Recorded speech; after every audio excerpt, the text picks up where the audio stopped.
Halo, Assalamualaikum warahmatullahi wabarakatuh. Berkat Tuhan mengalir atas hidup kita semua. Semoga semua makhluk hidup bahagia. Waduh. Terima kasih sekali teman-teman sudah hadir hari ini. Oke, di sore ini, waduh kok pagi sore. Di sore ini Miss Yuni tidak mengabsen kalian. Ini ada sensasi terbaru yang saya rasakan. Ada seorang calo mendatangi salah satu TKW yang ada di Hong Kong. Oke, bukan mendatangi mbaknya tapi mendatangi orang tuanya yang ada di kampung agar tidak menyebarkan berita-berita hoak. Padahal dia yang menyebarkan berita hoak, terus di screenshot, terus dikatakan bahwa harus berhati-hati. Oke, saya bacakan pesan-pesannya ya, sebentar. Jadi mbaknya ini berpesan pada teman-teman agar Hong Kong ini dia mbaknya ya. Hong Kong bagian mana ada job packing, apalagi job cowok, hati-hati di sini banyak cowok yang udah sampai Hong Kong terlantar karena dibohongi nggak ada pekerjaan, nggak ada agensi. Ini benar apa yang disampaikan mbaknya? Job packing Hong Kong cowok gaji 16 sampai 18 juta, job laundry di Hong Kong, dan dia mendatangi gitu loh mbak. Mau lebaran pada nipu yang nawarin job-job seperti ini mah penipuan, hati-hati, jangan pernah percaya, kasihan mas-masnya, mbak-mbaknya sampai di Hong Kong tidak ada job. Dia sama mbaknya ini berani nantang. Nah, saya nggak tahu kenapa. Kenapa coba deh sama saya, bicara sama saya. Dan dia mbaknya ini diancam untuk dilaporkan sama polsek. Saya berani taruhan, kalau ini orang berani melaporkan pada polsek, saya akan turun tangan. Jadi ini sangat lucu sekali teman-teman. Saya bagikan ya, saya sharekan ini. Ini job cowok. Malah calonnya datang ke rumah mbaknya ngancem ngelaporin mbaknya untuk datang. Saya ngajak bicara dengan masnya ini. Ini orang Lampung. Jadi ini adalah orang Lampung menantang mbaknya, melaporkan mbaknya pada polsek. Saya yang akan mendampingi jika mbaknya dilaporkan di polsek. Jadi mbaknya ini didatengin. Jadi kalian itu harus punya nyali ya. Kalau kalian berani share tentang job cowok dan mengatakan berhati-hati dengan job cowok, ini kalian akan diancam oleh calo tersebut. Saya nantang siapapun, jika ada job cowok di Hong Kong, bagian laundry, ngelondri rambutnya sopo? Ngelondri rambutnya sopo? Ngelondri kelambine sopo sing ate di laundry? Hah? Saya tantang kalian, siapapun itu. Kan saya bilang, kalau memang ada job cowok di Hong Kong, dengan cara apa? Berbicara dengan saya 1 jam 10 juta. Saya nanya sama kalian, di mana ada? Di mana ada orang berani podcast 1 jam 10 juta? Ayo wes, saya nantang wes. 1 jam podcast sama saya, jika memang benar di Hong Kong ada job laundry, ada job packing barang. Berbicara dengan saya 1 jam 10 juta. Saya sudah nantang ini 2-3 tahun yang lalu. 2-3 tahun yang lalu sampai sekarang, apalagi mau puasa, apalagi puasa, lebaran, itu gencar-gencarnya. 3 hari terbang, 4 hari terbang. Saya tantang kalian, sharekan video ini pada orang yang menawari job pekerjaan cowok. Sharekan. Jika ada orang yang bilang, Miss Yuni kenapa antusias banget ingin memberantas ini semua. Kamu rela saudaramu ditipu, kamu rela dia jual kambing. Apa bedanya dia merampok ataupun membunuh orang? Karena itu sandang pangannya orang. Ya jadi ini sangat sangat mengerikan sekali ya. Jadi dia malah mengancam mbaknya ini. Ini orang Jepara Lampung. Saya tantang siapapun yang ngomong ada job packing di Hong Kong, ngobrol sama saya dengan cara apapun. Jadi ini kalau saya yang bercerita tentang dan menentang job-job cowok, itu mereka akan selalu berkata mereka punya ilmu kasat mata untuk menyakiti saya. Karena mereka bilang kalau dengan kasat mata, saya punya dekengan dari belakang. Tapi dengan tidak kasat mata, saya tidak punya dekengan. Mereka lupa bahwa saya punya Tuhan. Dan saya percaya dengan Tuhan saya. Jadi Jika terjadi sesuatu dengan saya, itu bukan karena ilmu dukunmu. Itu karena memang sudah waktunya saya menuai karma saya. Jadi bukan karena kamu. Jika saya sakit, jika saya meninggal, itu bukan karena kamu. Itu karena karma saya mengunduh karma saya sendiri. Jadi jangan ancam saya dengan ilmu kasat mata atau tidak kasat mata. Jadi silahkan tinggalkan. Di Lampung, saya bisa minta bantuan Pak Beni BP3MI Lampung untuk mencari alamat calonnya. Jadi tiap kali saya membahas tentang job cowok di Hong Kong, saya itu selalu diancam dengan ilmu kasat mata. Mereka juga lupa bahwa saya juga punya Tuhan yang tidak nampak, yang tidak bisa dilihat. Menjaga tubuh saya, menjaga hati saya. Jadi kalian boleh ngancam saya, boleh.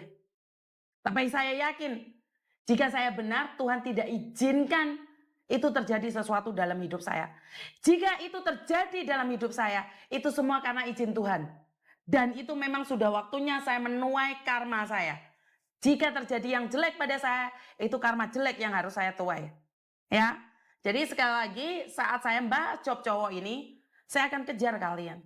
Saya akan kejar kalian kemanapun. Jadi jangan bilang ya, terus kamu ngancem datang dari rumah Mbak E. Hah? Datang dari rumah Mbak E. Daerah Lampung saya masih punya, Mbak. Saya masih punya dekengan. Ini mbaknya mengirimkan semua bukti-buktinya. Jadi jangan macam-macam. Jangan macam-macam. Kamu bisa datengin mereka. Halo, selamat sore. Selamat sore. Ya, Oke, Mbak. selamat sore. Ada apa ini? Kenapa kamu kok didatengin orang rumahmu, orang tuamu nggak kaget ah? Pasti kaget lah, mamaku pasti kaget. Apalagi ayahku waktu itu sore itu masih di gudang jagung, masih kerja sampai harus pulang karena takutnya kenapa-kenapa kan, tiba-tiba didatengin orang yang nggak dikenal gitu. Terus mamaku bilang sama aku, katanya kenapa ini kok ada sponsor sampai datang ke rumah nyariin kamu, gitu. Udahlah, baik-baik aja, damai, minta maaf, dia bilang kayak gitu. Mamaku bilang kayak gitu sama aku. Terus aku bilang, kenapa aku harus minta maaf? Aku kan nggak nuduh dia penipu, aku bilang gitu kan. Suaramu kurang keras dok. Suaramu kurang keras dok. Terus mama aku bilang gini, dia itu sponsor gede loh, dia bilang kayak gitu. Terus aku bilang lah, emang kenapa kalau sponsor gede gitu? Bukan berarti sponsor gede itu ya selalu benar gitu kan? Terus mama, akhirnya aku ngobrol langsung sama orangnya lewat HP-nya mamaku gitu. Cuman berhubung suaranya nggak jelas, jadi si sponsor ini telepon nomorku langsung gitu. Aku teleponan lewat HP-nya sponsor ini langsung. Terus si sponsor ini bilang katanya dia datang ke rumah itu baik-baik, nggak bermaksud apa-apa, tapi dia hanya ingin ngasih tahu sama aku kalau kata-kata yang aku tulis di caption yang aku share status dia itu kurang baik, itu nggak benar gitu. Seolah-olah aku tuh menuduh dia sebagai seorang penipu gitu. Nah gitu. Dia tetap ngeyel karena aku nggak mau minta maaf atau aku nggak mau ngakuin kesalahan yang aku sendiri nggak tahu kesalahanku itu apa gitu kan. Jadi dia tetap ngeyel gitu. Akhirnya sampai dia tuh ngomong sama aku kayak gini, kamu kok kalau tahu kehidupan aku di sini, kamu pasti mau ngomong kayak gini sama aku, dia bilang kayak gitu kan. Dan orang kaya. Oke. Paham. Oke, orang kaya ngomong, terus. Kayak gitu, aku sampai ngangong, aku bingung kok arahnya ke sini gitu. Terus dia bilang, aku itu di sini punya PT 2, lantai 2, dia bilang gitu. Cuman aku nggak tanya PT-nya apa karena aku nggak peduli sebenarnya. Cuman berhubung karena dia tiba-tiba datang ke rumah. Sebenarnya postingan ini udah beberapa hari yang lalu. Cuman karena dia belum nemuin rumah aku, dia tanya-tanya nih ke orang gitu. Dia bilang sama aku, rumahnya orang ini nih deket, mending samperin aja gitu. Terus dia bilang banyak kok yang ngasih tahu rumah kamu ke aku gitu. Akhirnya kan dia datang ke rumah karena rumah aku yang paling dekat gitu. Dia juga bilang katanya aku juga bakal usut satu persatu orang yang komen ataupun share ataupun yang bilang aku itu penipu. Cuma karena berhubung kamu yang paling dekat ya aku samperin duluan gitu. Dia beneran datang ke rumah, cuman dia datang ke rumah cuma sama istrinya. Istrinya ini temanku sekolah SMA gitu. Terus dia bilang sama aku, job aku ini nggak ada yang bohong. Karena aku berhubungan langsung sama bosnya. Bosnya ini orang Rusia gitu. Sebentar, tak ketawa dulu. Orang Rusia, terus apa hubungannya sama Hong Kong? Sindikat. Aku nggak tahu. Oke. Aku juga nggak nanya. Aku nggak mau tahu gitu. Terserah dia mau ngomong apa. Aku nggak. Oke. Intinya aku nggak nuduh dia sebagai penipu. Cuman dia sendiri yang nggak terima sama kata-kata aku dan menyimpulkan kalau aku menuduh dia sebagai penipu, yaitu urusan dia. Yang jelas adalah setelah itu kita udah nggak ngobrol lagi, telepon dimatiin, dia ngobrol sama orang tua aku. Setelah itu dia bilang lewat inbox katanya, aku juga video call sama bos aku orang Rusia. Orang tua kamu juga tahu, dia bilangnya gitu. Dan aku juga udah ngelaporin kamu ke Kapolsek dan Pamong Desa. Dia bilang kayak gitu. Buktinya ada, dia ngomong kayak gitu di inbox, di Messenger, di Facebook gitu.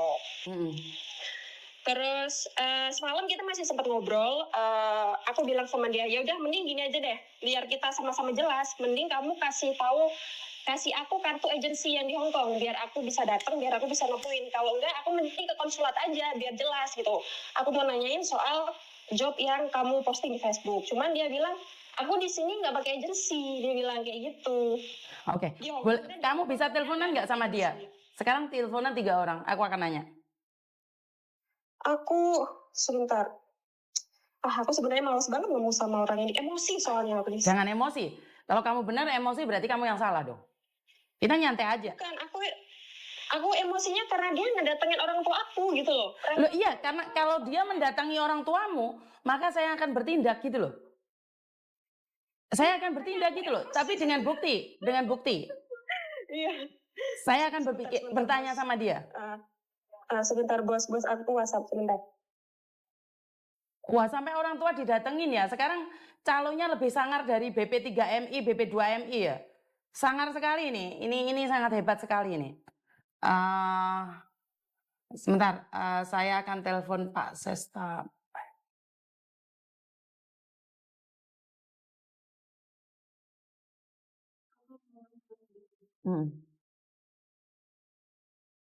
Selamat sore Bapak. Sore, gimana Mbak Yuni? Bapak, saya minta nomor teleponnya BP3MI yang di Lampung Pak. Soalnya ini ada anak saya diancam sama salah satu calo pemberangkatan job cowok di Hong Kong. Padahal di Hong Kong tidak ada job packing atau laundry. Itu orang tuanya didatangi langsung Pak. Saya butuh pendampingan dari BP3MI. Iya. Oke, nanti saya telepon aja nanti kepala balainya biar nelpon nanti biar dia nelpon Mbak Yuni ya. Siap. Tolong datangi keluarganya juga. Jadi saya ingin tahu siapa yang mendatangi karena dia sudah dilaporkan ke Polsek sama Pamong Desa Pak. Karena memang tidak ada job cowok di Hong Kong. Saya berani taruh. Si yang diancam si Thomas ya? Oh bukan Thomas. Ini anak pembantu di Hong Kong. Saya pikir anaknya Mbak Yuni. Oh bukan, anak itu lupa saya. Iya, anak PMI Pak.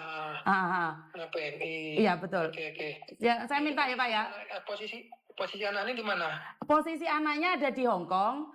Dia kan nge-repost, hati-hati jangan pernah percaya kalau di Hong Kong itu ada job cowok. Yang ngancam itu calonnya dari Lampung. Dari Lampung, posisi Lampung dan anak itu di Lampung. Keluarganya sudah didatangi.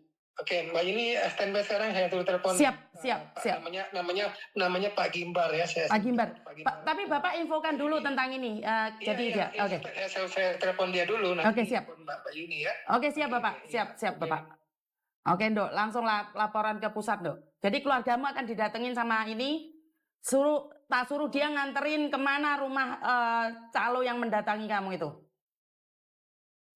Aku juga lagi nanya sama ayahku kalau ayahku tahu nama alamat PT-nya.